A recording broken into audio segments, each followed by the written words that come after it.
Homegrown-Podcast. This is Raphael. Hey, Jamario McClain, you know what it is. So, what you doing this week, man? Man, we got some stuff in the works, man. We're working on this project where I'm gonna start a new room in LA called the Penthouse Lounge, man. It's a comedy slash, club, after party, birthday party celebration. I'm gonna have my man co-hosting with me / promoting it, and he got a little background in that. Homie Eric B, the comedian, coming from the Midwest, but he out here in Long Beach. Actually, he moved to Long Beach. What's up, Eric? What's going on? Eric B, the comedian. Appreciate it, fellas. Let me join your podcast. Dude, welcome home, man. This is awesome. So tell me a little about yourself. What you got? Man, I dipped and dabbed in comedy. I've been a promoter 14 years. I moved out to Long Beach 2014. I drove out here. But after that, I threw about work with Kid Capri, start doing comedy. I worked with D. Ray Davis, back in the day in Indiana. Mainly I was the host. He was the headliner of all my shows. So that led to me throwing parties on the side, for a few. But then I started doing comedy. So it's been like a total of, I was doing comedy 3 years before I moved out here. So I know I have to prove myself out here, by bringing my work and getting on stage. I try not to I do a few open mics, but I prefer to do shows because that's what I was doing back there. I feel I'm past the open mic. I got a lot of things to say. Just taking care of myself.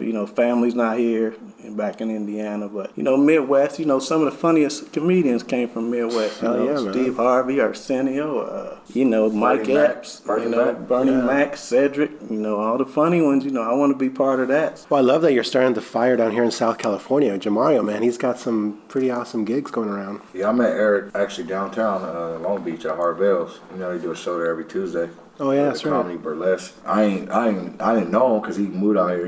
He fresh on the scene, but Cat Hungry when they asking, I put him on some shows. He proved himself. That's the whole point. Yeah. But at the end of the day, that's what I'm saying. It's all about asses and seats in LA, and that's why we're trying to get this shit popping on the Penthouse Lounge. I was gonna say, you got any kids back home? Yeah, I got some kids, man. I raised my daughter, but a single father. I got 3 girls back home, and what's their age? They're all grown, no kids.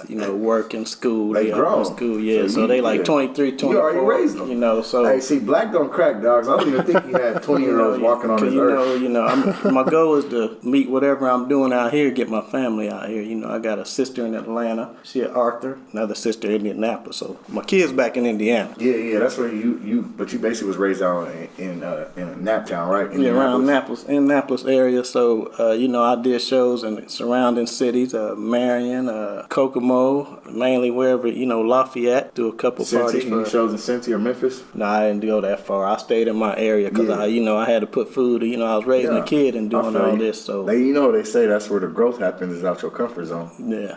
So I was always funny though. So talking about motherfuckers, at the park, shut the ball game down. So I appreciate. So now you out in LA. I know you say you got a regular 9 to 5, but you be doing a little acting too, right? Was you just on set today? Yeah, I was doing set, little Lethal Weapon. They got me a little simple. I ain't gonna lie, though. I don't like Lethal Weapon. That remake they made with Damon Wayans. Yeah, I haven't watched it yet, but I go wherever they put me. But it's already on the season 3, I think. So season 3, man. They working shit. Yeah, as long as it's working. As long as you got that season coming out. If shit gonna be remade, I don't like when it's watered down, though. That shit seem watered down to me. Yeah, but you're not gonna say no if they come knocking at your door. Knock the door, man. You're gonna get up there. I get what you. I know. No, I'm talking about the premise and the plots. Yeah. These motherfuckers that's lazy. Ain't no original content no more. I agree. They want to remake Roseanne and shit, and then kick the racist bitch off her own show, and then call it the Connors. They gonna bring back Martin too. You heard that? They gonna bring back Martin. They're bringing Martin back. They need to. They need to. On Netflix or something. They gonna bring back Chappelle show. Martin can make it happen. I feel like as far as Central Casting, I used to do Central Casting. They used to break my back with child support, so I stopped doing it. I'm not I was non-union back then. I'm in the union now, so I might fuck with them again. It's like I took, of course you gotta keep health insurance and get you a job, but I got connected with I got a good agent, and I do Central Casting, and I was working. See, that's why I try to get on stage when I can, but I still gotta pay these bills. You gotta pay these bills. So, but I keep my drive going, man. So, dude, welcome to Southern California. This is where dreams come true or they die. That's what I'm gonna say. Fuck a 9 to 5. Fuck a 9 to 5. In this country, nigga, you either get it or you live. Yeah, we ain't got no 9 to 5. No, that 9 to 5 gone. No, it's all about grinding now. I told myself. 2018, I said it's my year to grind. Got dirty out here, so I got drive because it's just me out here. Yeah. I ain't scared. I ain't worried. Just want to keep my health and keep my ass going, and I'll make it. Because I got to drive. It's there. I got good connections, including you guys. I appreciate, welcome, man. Well, let me share a little bit about Penthouse Lounge and Nightclub. It's right there off the I-5 on Commerce City in Winter Gardens area. It's really well known as an amazing location for a lounge and a bar. Like, it's got some reviews talking about it's the best damn bar in town. It's super chill. It's a chill spot, and it actually is comfortable and plush. You got the couches, VIP area, nice stage, a DJ on the stage with us when we performing. But the whole point is we're gonna try to make it because it's Thursday night, so ladies in free until 11, and then it's gonna be like a college theme. So if you show your college ID, you get in free. Because Thursday night, that's like Friday nights for college students. Being a college graduate myself, you gotta aim towards a demographic, and most people just want to have it where it's a chill spot where people can come and have a good time, get faded, get some laughs, and they ain't got to worry about spending too much money. And it's right off the freeway, so you driving your shit, you riding dirty, it's literally right off the freeway. You can jump right back on the freeway. You ain't got too many streets. And this is my part where I disclaimer, we do not in any way promote for you to be driving while you're drinking. But yes, Uber that place or Lyft there. Take your damn scooter there if you have that. Take you a bird. Take a bird, a lime over there. So what is your vision to promote this spot? What you're thinking about? Well, I know no matter what club I did, I always negotiate a good deal. The key is safety. Nice. That's first of all, safety. You got to make sure the women are safe, everybody, but women won't come out if they don't feel safe. You can't make no money if you ain't no security. No matter how you start off, if you ain't got no security, people that start trouble know when there's no security. And when they don't see no security, first thing they do is they go get whatever they had in the car and come back in. Yeah. That's the whole point. Whether it's a bottle. It's a bottle, but we used to check women's purse. Yeah. My organized was security first. I put my security with the club, but I picture why let the people that came to see the comedy show, why let them leave when they could stay there with us when we got 3 or 4 miles to go. They just going to go to another bar. But I always paid to play. You got to give away a few things to get people to come in and talk about it. So in competition, you just got to make people want to come. We did anything we could to keep. I was pulling like $400 a month every first Saturday for 9 years straight, 400 plus. That sounds lucrative. Fuck that. We trying to get 1,000 a month. But the place, but for first Saturday in that area, that's 400 to 600 people a month every first Saturday. And that's the beauty about Los Angeles. It's so congested with that's people. The thing, though. It's also a lot of shit people will show up. It's a lot of shit to do out here compared to Indiana too. I've been to different cities and I work with all the radio DJs I work with. Kid Capri, they all been on the radio. We packed every spot. That's true, right? You would have ad promos. That's what you're saying. Right? We had Kid Capri. He wasn't far. He was down the road basically. That's the only way we got a good deal with him. It wasn't like we paid him and shit. It ain't like we had him like that. He was just doing something down the road, and we pulled him in for a good price. But you're approaching this to create an environment where you're hoping other artists come to this location. So it's not just going to be We want to see some people that you see on TV come and sit comfortably, laugh. The comedians put it on. The DJ is the key. Yeah. The DJ has to have the party cracking. I mean, old school, new school, and you have to slow it down. You just can't play fast music all night. You just can't do it. It's the vibe. It's a vibe thing.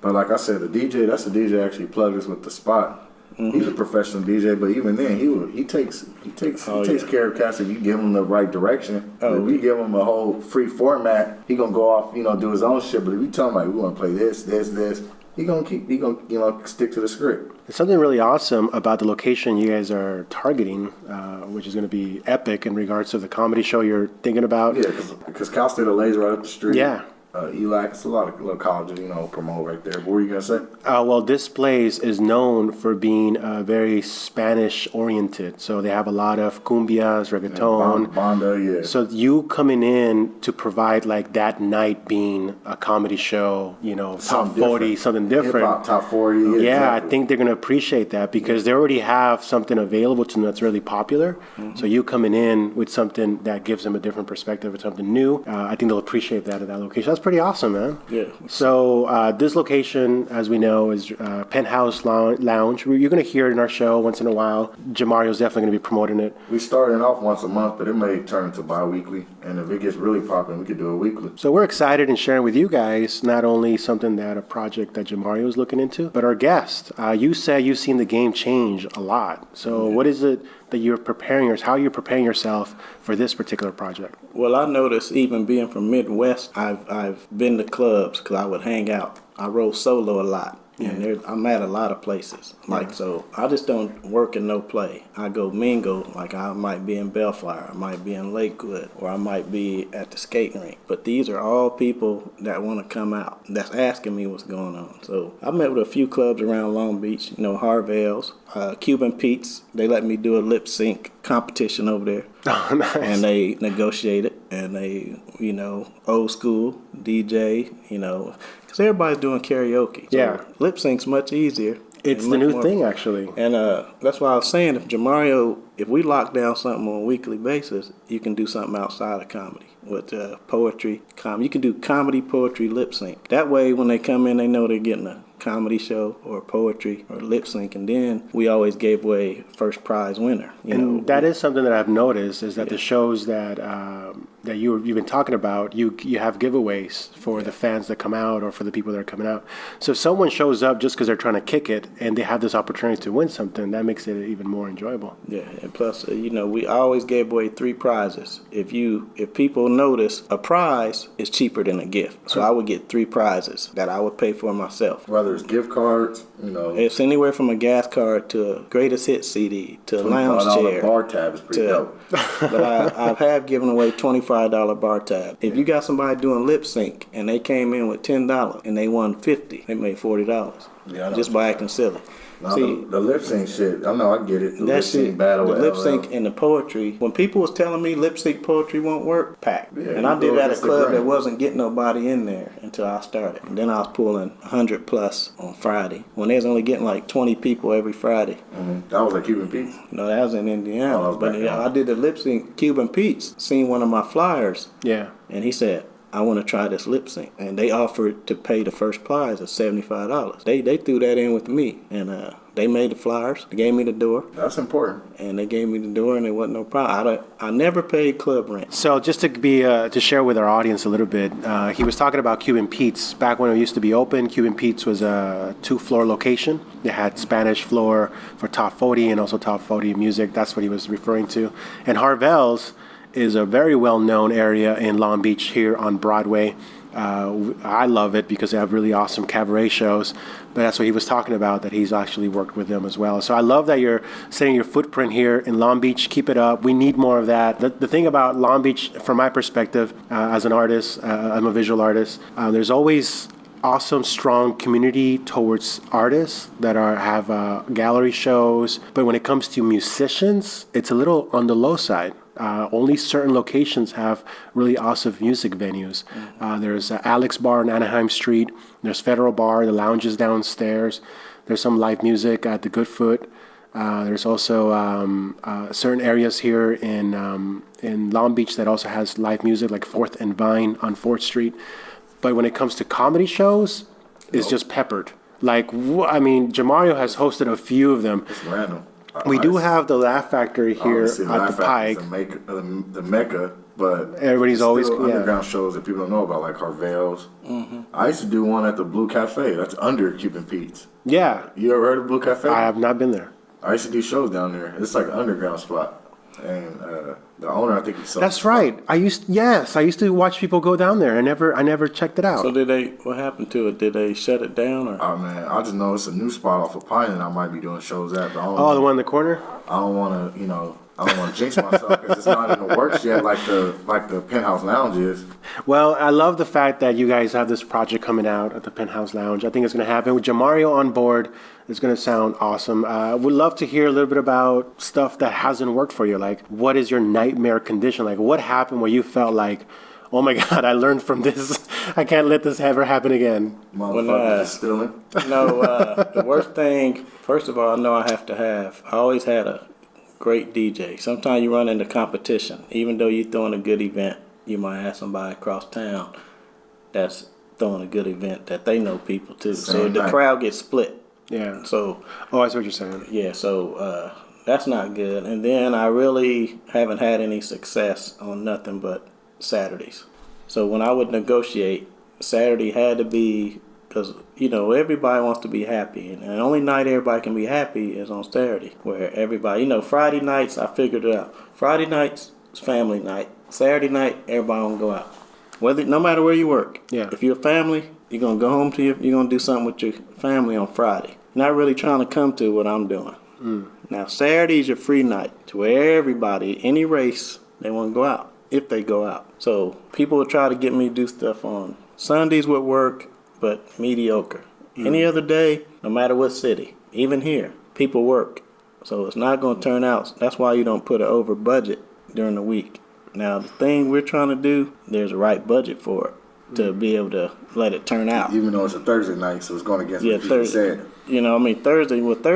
Thursdays will work, but I'm talking about, I've always negotiated on Saturdays. LA's different because anything could pop any day of the week out here. Especially that location you're at. You're LA, that middle of LA. See, if you were to pull something that off here in Long Beach, it's a little rough. It's a little rough. That's what I'm saying. It's like it's rough, and But it's possible. But I've been to spots during the week because that's what I do. I might want to work with them. Yeah. And I've sat in there and had a drink on nights, and I can see the flow. I've had experience. So something that I love is supporting artists as much as I can. So you being a promoter and a producer and all these awesome gigs that come across in Southern California, there's something I want to share with you. I think maybe putting your legs in there because it would be pretty awesome. The Sky Room is one of the most historical areas of Long Beach. They're getting remodeled. They're going to be coming back in 2020. But what makes it so special is that it has a very beautiful architecture of the 1920s and 1930s. So the restaurant up on top has that style, Does it have a stage? Yeah, it does have a stage where they played music, live band music, usually on Fridays and Saturdays. And they have a strict dress code. Imagine bringing back the classic Cabana lounge comedy of Don Rickles and the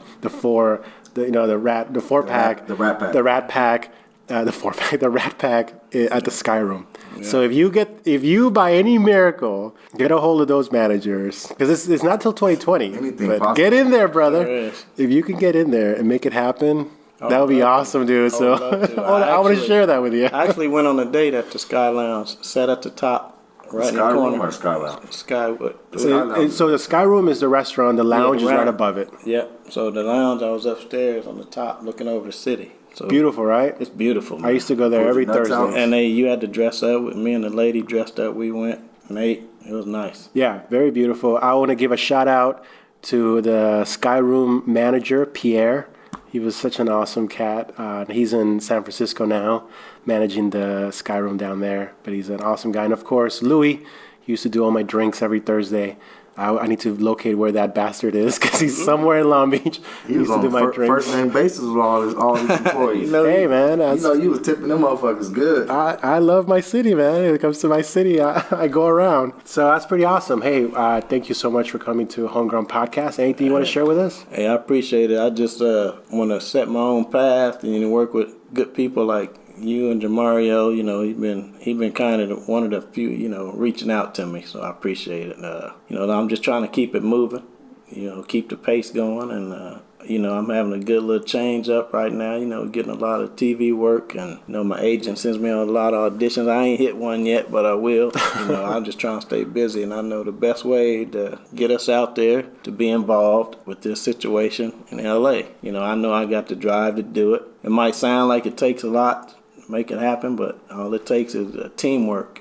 We have to have a team to make it work. It just can't be us. It just can't be the bar. It has to be everybody, and that's the only way everybody gonna be happy. I think Thursdays will work, and I really do appreciate you guys introducing me. Eric B, the comedian. Jamario, I think he wants to see me get on a little bit more. Appreciate it. He a good guy.